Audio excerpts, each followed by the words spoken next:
안녕하세요. 부동산을 보는 눈 리얼아이 박감사입니다.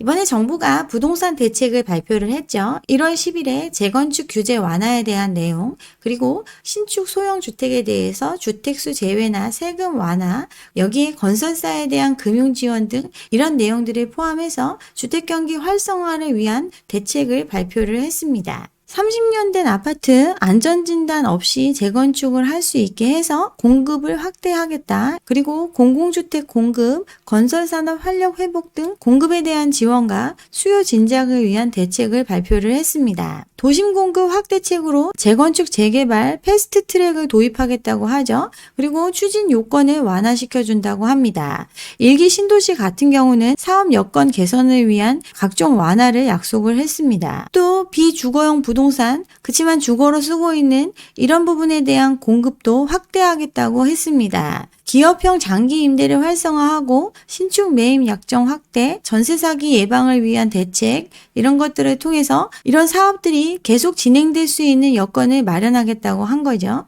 신도시 등 공공주택 공급도 차질 없이 하겠다고 발표를 했습니다. 여기에 건설 경기 활력 회복을 위해서 자금 조달 및 유동성 지원 대책을 마련을 했습니다. 재정을 조기 집행하고 공사 재개를 지원하고 앞으로 PF 보실 문제로 불거질 각종 리스크에 대한 대책을 마련하겠다. 이런 내용을 담고 있습니다. 근데 이 추진하겠다고 하는 계획들 보면 법 개정이 필요한 내용들이 많이 있죠. 재건축 재개발 안전진단 통과 의무 시기나 사업 주체 구성 조기와 사업을 빨리 진행할 수 있게끔 풀어주겠다라는 부분들, 도시정비법의 개정이 필요합니다. 또 도시형 생활주택 이런 거 활성화하는 데 있어서 세대수 제한 폐지, 이것도 주택법의 개정이 필요하죠. 당장 할 수 있는 거 자금 조달 및 유동성 지원책들은 특별한 법의 개정 없이 가능합니다.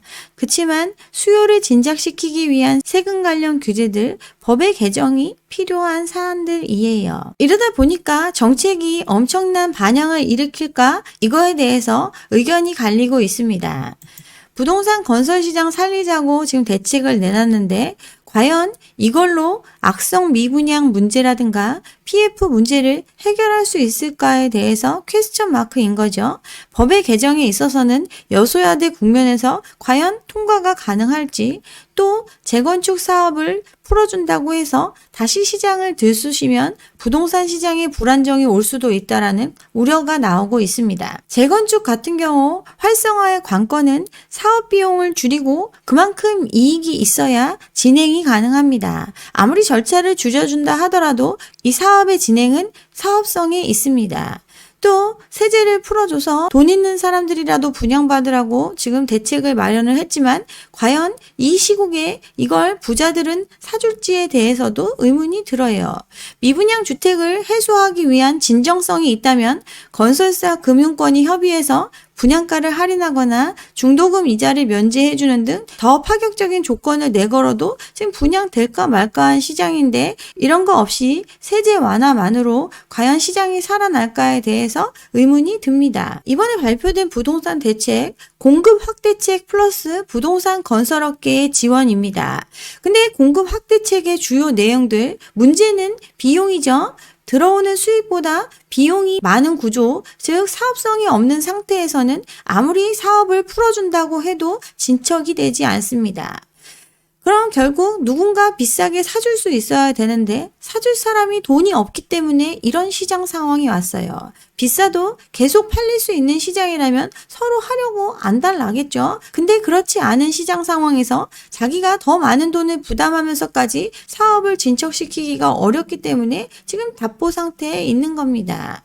돈 있는 사람한테 사줘라, 세금 혜택 주겠다 이렇게 하지만 아직 비싼 분양가에 현금 부자들 움직이지 않고 있어요.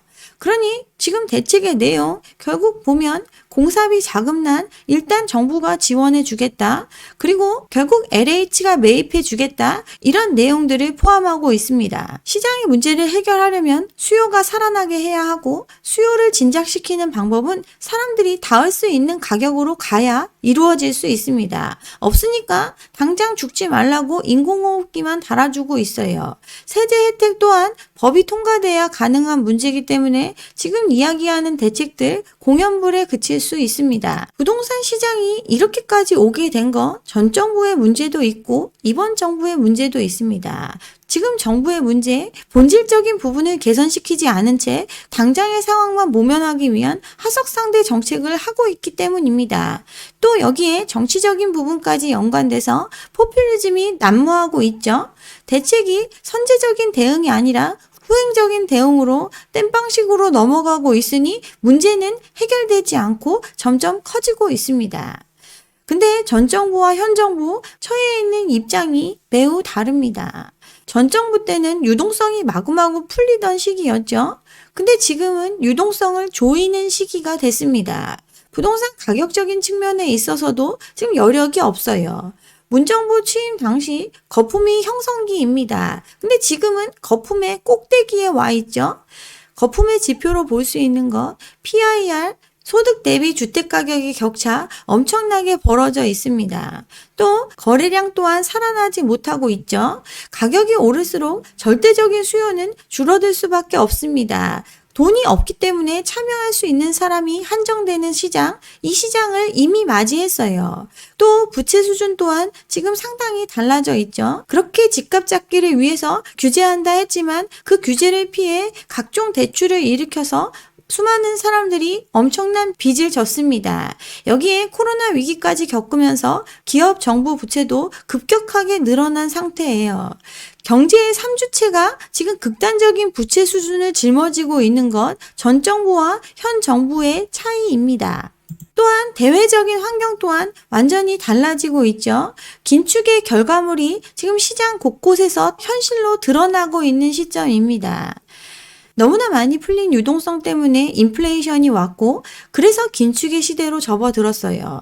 근데 코로나를 겪으면서 글로벌 공급망이 붕괴되고 또 신냉전주의가 되면서 더욱더 공급적인 측면의 인플레 자극 요소가 해소되지 않고 있습니다. 여기에 경기라도 계속해서 올라갈 수 있는 환경이면 모르겠는데 지금 그동안 풀린 유동성의 여파로 거품의 붕괴 과정, 미국, 중국 모두 부동산 시장의 문제가 불거지고 있어요. 중국 같은 경우 부동산발 위기가 확산 기로에 놓여 있죠. 중국 또한 막대한 유동성을 타고 부동산 경기를 통해서 경제를 부양시켰습니다. 근데 이들이 급속한 부동산 경기 침체를 맞이하면서 버텨내지 못하고 있어요. 여기에 돈 빌려준 회사마저도 이제 채무를 감당할 수 없는 상황에 처하게 됐습니다. 중국 그림자 금융의 상징 자산관리 회사가 파산을 신청을 했습니다. 만기가 도래한 채무를 상환할 능력을 상실했죠. 빚이 자산의 2배입니다. 투자금의 75% 이상 사라질 상황, 지금 중국의 부동산발 위기가 금융위기로까지 번질 수도 있다. 이런 해석이 나오고 있어요. 부동산 개발업체의 자금줄 역할을 했는데 건설업계의 유동성 불안이 장기화되면서 빠른 속도로 부실화됐습니다. 지금 우리 건설업계 유동성 불안이 시작이 됐죠. 이게 결국 여기에 돈 빌려준 금융기관에까지 영향을 주고 있습니다.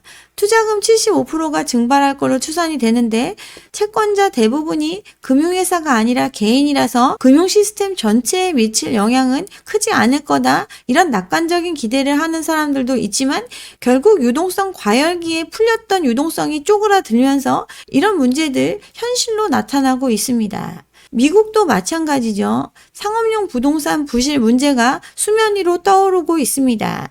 대출 만기가 돼서 다시 대출을 받을 수 있으면 되는데 그렇지 못할 가능성이 높아지고 있습니다. 공실률도 늘어나서 작년에는 16%까지 상승을 했어요. 만기가 임박한 미국 상업용 부동산 대출 중 3분의 2가 은행을 통해서 발생을 했는데 연체율이 높아지면 높아질수록 은행의 손실 확대가 불가피하죠. 이미 유동성 축소로 인해서 몇 개 은행이 넘어간 미국, 지금 다시 상업용 부동산 위기 때문에 또 떨고 있습니다. 중국 같은 경우 부동산은 침체되는데 유동성 경색을 맞이하니까 더 어려운 상황에 처해 있죠. 팔리지 않는 매물이 많아서 이게 정상화가 될 때까지 상당 기간이 걸릴 걸로 예상을 하고 있습니다. 재고가 다 소진되는데 2년 정도 걸릴 거고 지금 건설 중인 거 이거 정리하는데 10년 이상 걸릴 거다라는 예측도 나오고 있어요. 비단 우리나라만 부동산으로 인한 문제를 겪고 있는 게 아니라 주요국들에서도 다 이런 문제가 불거지고 있습니다. 돈이 줄어들고 있는 환경이기 때문에 겪게 되는 문제 현실로 나타나고 있어요. 지금 홍콩 같은 경우 이런 시장 분위기에 직격탄을 맞았습니다. 물론 미중 관계의 문제도 있고 정치적인 문제도 있고 여러 가지가 엮여 있지만 홍콩의 증시에서 많은 자금이 빠져나갔습니다. 여기에 투자한 상품들 손실이 확정되고 있죠. 홍콩 H지수 기반한 ELS 손실률 50%첫 손실 확정 상품이 나왔습니다. 거래도 없고 시장 자체가 완전히 쪼그라들었어요. 미중 갈등, 중국 부동산 붕괴, 외국계 자금, 홍콩 증시를 떠나가고 있습니다. 상장 규모 22년 만에 최저치를 기록하고 있고 기업들 IPO를 통해서 자금을 마련해야 되는데 자금줄이 막히면서 경영난이 가중되고 있습니다. 시장이 돈이 줄어드는 시기라고 말씀드렸죠. 더 안전한 시장, 더 높은 수익을 추구할 수 있는 시장으로 돈은 쏠리고 그렇지 못한 시장에서는 자금난을 겪고 있습니다. 이런 상황이다 보니까 경기 전망이 어두울 수밖에 없어요. 수출은 계속 줄어들고 불황형 흑자 상태 또는 무역 적자 상태를 지속하고 있습니다. 사람들 부동산 화랑을 타고 돈을 너무 많이 빌려 썼죠. 금리는 올라가니 쓸 돈은 없고 내수는 침체되고 고물가 상황은 여전히 유지되고 있습니다. 이런 대외적인 환경에 이제 정부는 급격한 하락을 막기 위해서 부동산 부양을 위한 정책을 펴고 있습니다. 이거 해결책이 아닙니다. 전 정부 같은 경우 급격한 상승을 막기 위해 규제책을 폈죠. 근데 그 규제책 못 막았습니다. 막을 수 있음에도 못 막았던 케이스가 바로 전 정부의 상태입니다. 정책의 방향, 유동성이 풀리는 시기에 그 자금이 부동산 시장으로 흘러 들어가는 거, 이걸 조절하고 사람들의 심리가 과열되는 거, 이걸 차단하는 게 핵심이었는데 그 부분을 놓치고 오히려 조롱거리가 되면서 사람들의 과열을 눈뜨고 지켜볼 수밖에 없었어요. 전셋값 좀 오른다고 하니까 전세대출 그렇게 해대고 신축 아파트 그렇게 들어서니까 전세가 상승 나타날 수 있습니다. 근데 이걸 안정적인 전세를 마련하기 위해서 임대사업자 확대해 주겠다. 겉에 보이는 것만 한 거죠. 실책을 했습니다. 저금리의 풍부한 유동성을 타고 임대사업자 혜택을 통해서 세금도 면제받을 수 있는 방법이 있다고 하니까 갭 투자가 폭증하는 모습이 나타났어요. 강력한 과세제도를 통해서 사람들 부동산 투자에 열올리지 못하게 막았어야 했는데 미온적으로 대처했고 유예를 주면서 다 빠져나갈 수 있게 했습니다. 영향받은 게 거의 없죠. 실제 하겠다 말만 하고 그냥 적용받지 않으니 사람들의 심리 정부가 하는 것 무용지물이고 나중에 다 이 규제 없어질 거니까 일단 집 사는 게 급선무다. 이렇게 시장의 과열 막지 못했어요. 부동산 경기 꺼지면 전체 경기가 침체될까봐 핀셋 규제 이런 소극적 정책을 하니 전 국토에 투기붐이 불었습니다. 임대차 3법 도입도 실거주 갱신에 대해서 구멍을 뚫어 놓으니 사람들 너도 나도 전세값 올리고 이렇게 일시적으로 높아진 전세가에 기대서 갭투기는 더욱더 거세졌어요. 또 집값을 떠받치는 전세대출에 대해서도 실수요자라는 미명하에 DSR도 예외 적용하고 그냥 저리로 마구마구 빌려주니 이 과열을 막지 못했어요. 여기에 거래가 줄어드는데도 비싸게 팔린 집이 있다라는 언론의 얘기들, 신고가 취소 이런 장난질이 만연할 수 있는 시장에 심리가 노란하게 방치를 했습니다. 공급 부족, 전세난, 현금 부자 줍줍, 언론의 조장에 대해서 제대로 된 반박이나 설명을 못하니 시장의 과열을 막을 수가 없었어요. 이렇게 부동산 시장이 뜨거워지니 집 비슷한 상품들 이런 것들 다 팔리는 시장이 됐다고 하니 너도 나도 개발 사업에 뛰어들고 사업성이 의심되는 개발 사업에도 돈이 그냥 마구 흘러 들어가는데 이걸 컨트롤하지 못했습니다. 결국 폭탄을 키운 것과 같습니다. 유동성, 심리를 제어하는 정책을 해야 되는데 반대로 했으니 규제의 역설이란 말 들어도 싼 그런 시기를 거쳤어요. 새 정부 그럼 잘하고 있나요? 지금 정부는 알면서도 시기를 놓치고 있는 것과 같습니다. IMF가 우리나라 가계부채 문제가 심각하고 이게 부동산 때문에 이런 지경이 됐다. 이 부분에 대해서 신경 써야 된다고 얘기했던 게 2016년도의 일입니다. 20년 전 일본 거품 파열 때보다 더 심각한 상황에 처해 있으니까 이걸 순차적으로 줄여가는 노력을 해야 된다고 경고했던 게 16년도의 일이에요. 1300조, 17년도 가계부채 1300조가 넘어갔을 때 경고도 했습니다. 가계가 부실에 빠지고 이로 인해서 금융위기 발생 가능성이 높아지고 있으니 적정 수준에서 관리할 필요가 있다라고 강조를 했고, 가계부채 문제가 구조적인 리스크로 확대되고 있으니까 이 부분 개선하는 게 좋을걸? 이렇게 조언을 해줬습니다. 당시의 구조적인 문제에 대해서 IMF가 조목조목 얘기를 했는데 지금 이 문제들이 다 현실화되고 있습니다. 첫째, 부채 가구의 연령별 특성, 이걸 구조적인 위험으로 지적을 했어요.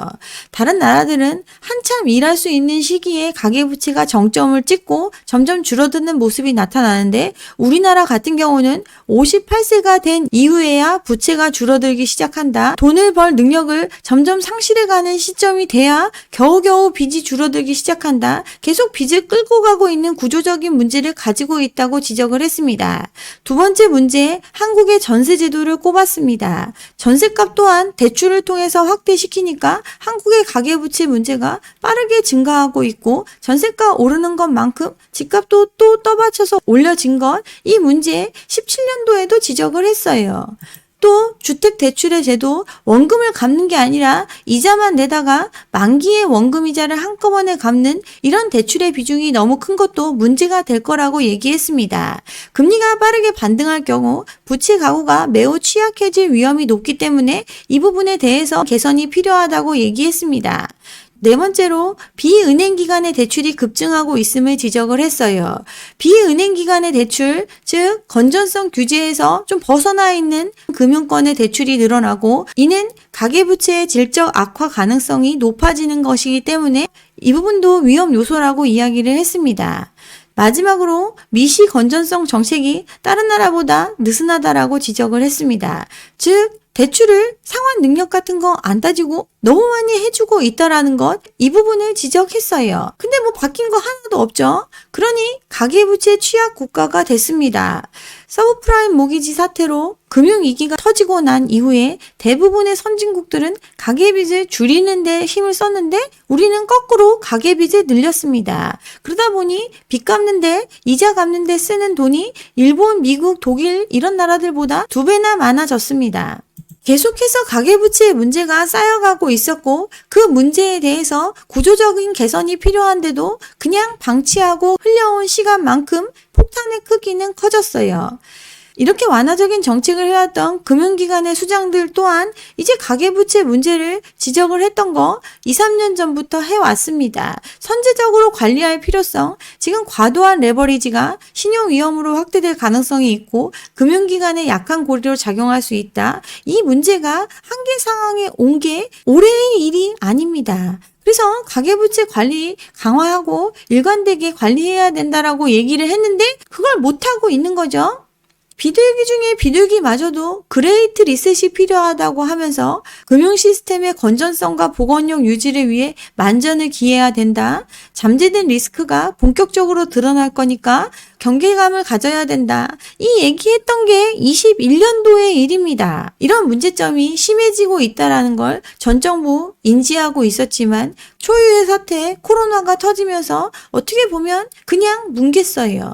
근데 이번 정부는 알면서 시작하고 있습니다. 코로나를 겪으면서 기업 부채와 정부 부채는 훨씬 더 늘어난 상태고, 집권 이후에 금리 상승기가 오면서 이 문제는 현실로 드러나게 됐습니다. 근데 지금 하는 정책, 과연 해결책이 될까요? 유동성이 줄어들고 금리가 올라가고 과도한 부채를 짊어지고 있는 상태에서 채권 시장의 경색이 일어난 거 레고랜드 사태입니다.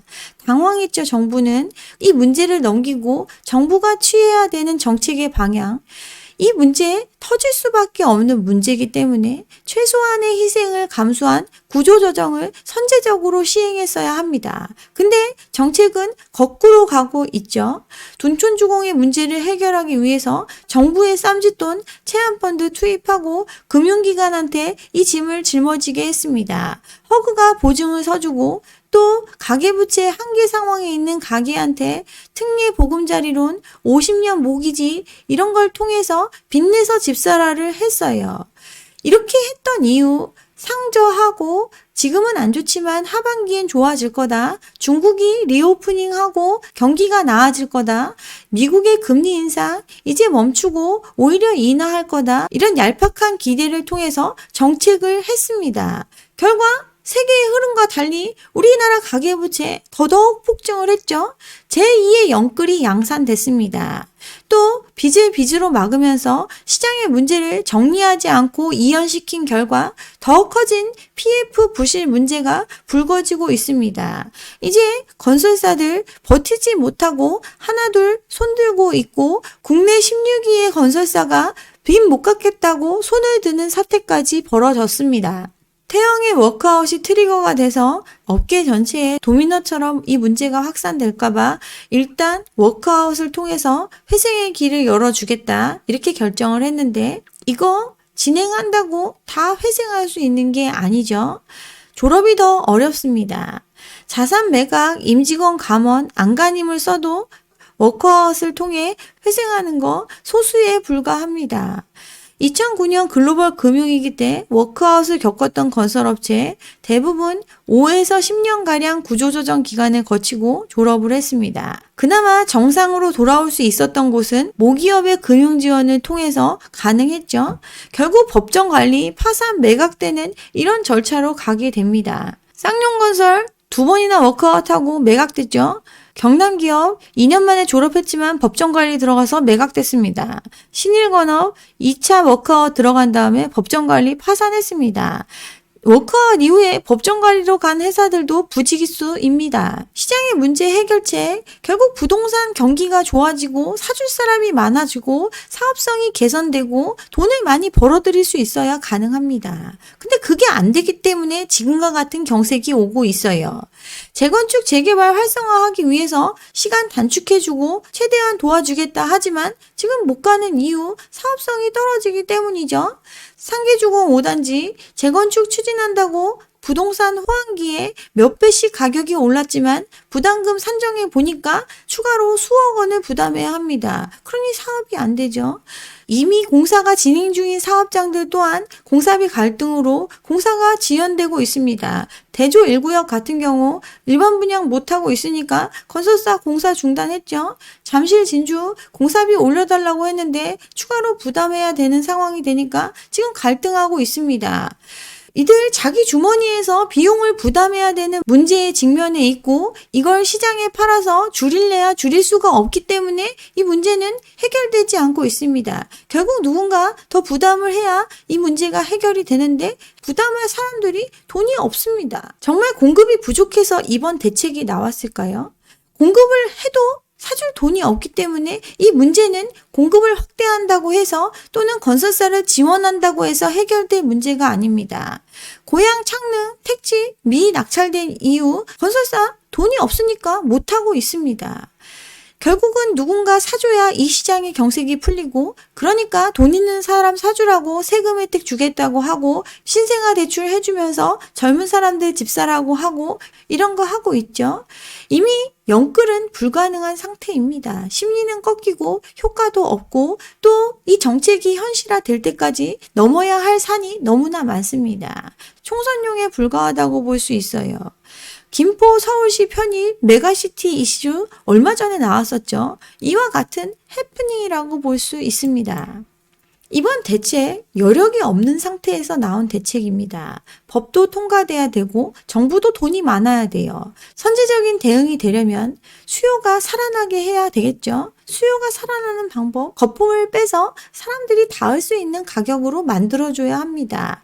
거품을 빼고 건전성을 회복하는 부채 조정의 시간을 거치고 난 후에 감당 능력이 있는 사람들한테 대출을 지원해 주면서 수요를 진작시켜야 합니다. 공급적인 측면, 옥석 가리기를 통해서 상품성이 있는 것과 없는 것, 없는 것은 상품성이 있는 구조로 가게끔 손바뀜의 길을 열어줘야 합니다. 시장 자체적으로 조정될 수 있는 길, 그리고 이 손실을 부담 주체들이 감당할 수 있는 수준으로 나눠 갖는 것, 이런 절차가 먼저 진행이 되고 난 후에 정부가 지원을 해야 근본적인 해결이 이루어질 수 있습니다. 네.